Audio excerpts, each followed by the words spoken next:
2 3 বা বিভিন্ন বর্ণ তারা লিখতে থাকে। বর্ণ লিখে খাতাটা নিয়ে আসে বাবা মার কাছে। বাবা বাবা দেখো আমি কত সুন্দর করে লিখছি, অথচ লেখাটা কিন্তু বাঁকা তারা হয়েছে, লেখাটা ভালো হয়নি। তখন সে আনন্দের সহিত এসে বলে বাবা বাবা মা মা দেখো আমি কত সুন্দর করে আমি লিখছি। তখন বাবা মা হাতে নিয়ে এই খাতাটা হাতে নিয়ে বলে, ছেলে বা বাচ্চার চেহারার দিকে তাকায় বলে, হে মা হে বাবা তুমি কত সুন্দর করে লিখছো, আসলে লেখা সুন্দর হয়, কিন্তু আমি আপনি যখন ইবাদত করছি ইবাদতের ভিতরে অনেক ভুল হয়েছে, রোজা সঠিকভাবে রাখতে পারি নাই, রোজা রেখে ফাহিশা কথা বলা নিষেধ ছিল, মানুষের সাথে ঝগড়া বিভেদ করা, বাজে কথা বলা, অন্য রকমের ভাষা উচ্চারণ করা এটা নিষেধ ছিল, কিন্তু আমি আপনি রাখতে পারি নাই। এই ফেরেশতারা সেই দিন শেষে ইফতারের পূর্ব মুহূর্তে আমার আপনার ওই আমলনামার খাতাটা নিয়ে আল্লাহর কাছে নিয়ে গেছে, আল্লাহ তোমার এই বান্দা সকাল থেকে সেহরি করেছে, ইফতারের পূর্ব মুহূর্তে পর্যন্ত তার আমল এইরকম, এই আমলগুলোর ভিতরে কোথাও টুটা ফাটা আছে, কোথাও আঁকা বাঁকা আছে, আমলগুলো সঠিকভাবে হয় নাই। আল্লাহ দেখো এটা কি কবুলিয়তের মর্যাদা দেয়া যায় কিনা। আল্লাহ রাব্বুল আলামিন বলবে, আমার মাসুম শিশু বাচ্চা যদি বাবা মার সামনে আঁকা বাঁকা খাতা লেখা নিয়ে যদি বাবা মাকে খুশি করতে পারে, আমার আল্লাহ আমি সেই রহমান, আমার জন্য খুশি করার জন্য আমার বান্দারা সারাটা দিন রোজা রাখছে, ওর এই রোজা রাখার ভিতরে যে আঁকা বাঁকা ভুল যেগুলো হয়েছে ওইগুলো আমি আল্লাহর কাছে বেশি ভালো লাগছে, বলেন সুবহানাল্লাহ।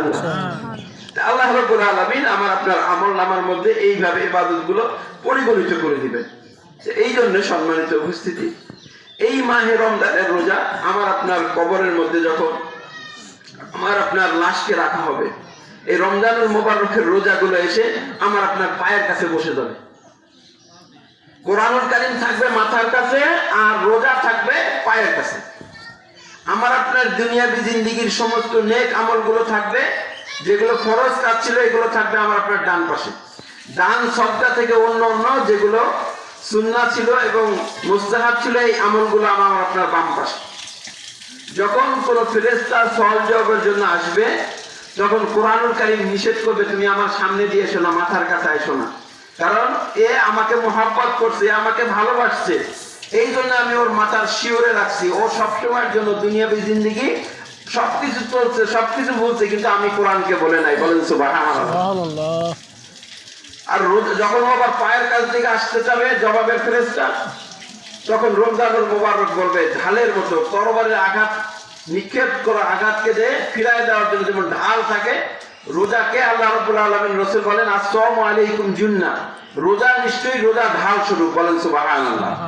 ওই রোজাটা পায়ের কাছে এসে বলবে, হে ফেরেশতা জবাবের ফেরেশতা তুমি ওর কাছে কি জবাব নিবা, কি জবাব তোমার দরকার, তুমি আসো আমি জবাব দিয়ে দেবো, বলেন সুবহানাল্লাহ।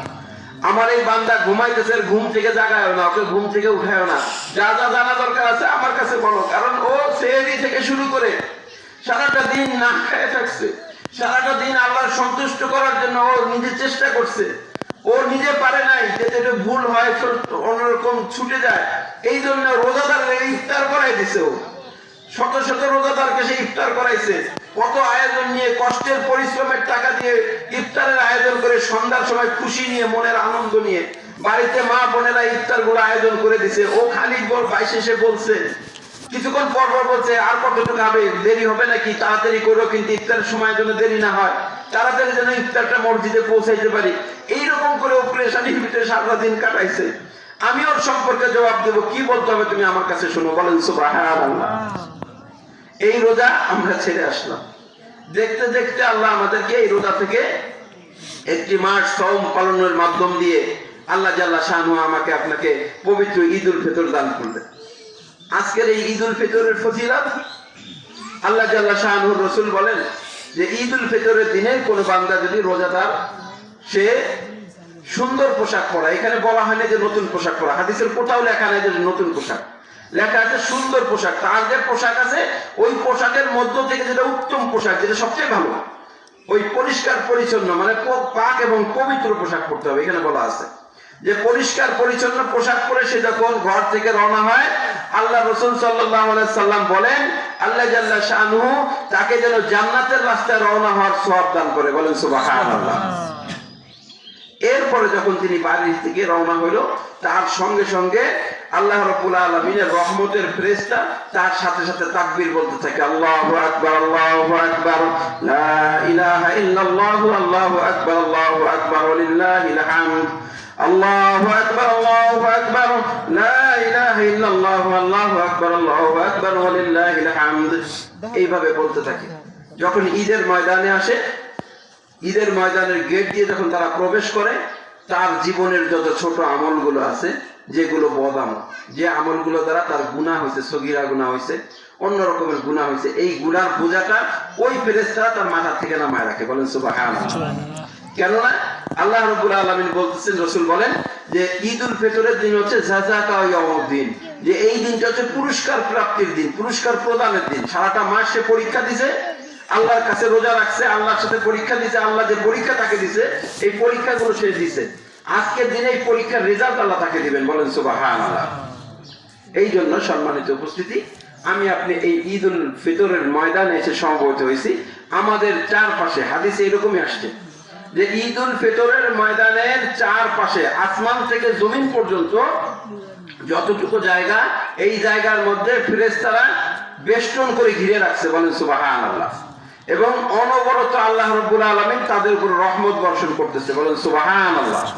তা আমার আপনার চারপাশে ফেরেশতারা ঘিরে রাখছে আমাকে আপনাকে, কি জন্য? আমার আপনার জন্য ইস্তেগফার করতেছে। ইস্তেগফার করতেছে এই জন্য যে আমরা যখন ইফতারের পূর্ব মুহূর্তে দোয়া করছি, মুনাজাত করছি, তখন কিন্তু আমরা ইস্তেগফার করছি, বলছি আস্তাগফিরুল্লাহাল্লাযী লা ইলাহা ইল্লা হুয়াল হাইয়ুল কাইয়্যুম ওয়া আতুবু ইলাইহি। হে আল্লাহ, তোমার কাছে তওবা করতেছি, তুমি সেই সত্তা যিনি হাইয়ুল কাইয়্যুম। আস্তাগফিরুল্লাহ রাব্বি মিন কুল্লি যামবি ওয়া আতুবু ইলাইহি, লা হাওলা ওয়ালা কুওয়াতা ইল্লা বিল্লাহিল আলিয়্যিল আযীম। এইভাবে এই ইস্তেগফারগুলো আজকে আমার আপনাকে বন্ধ করে দেওয়া হয়েছে।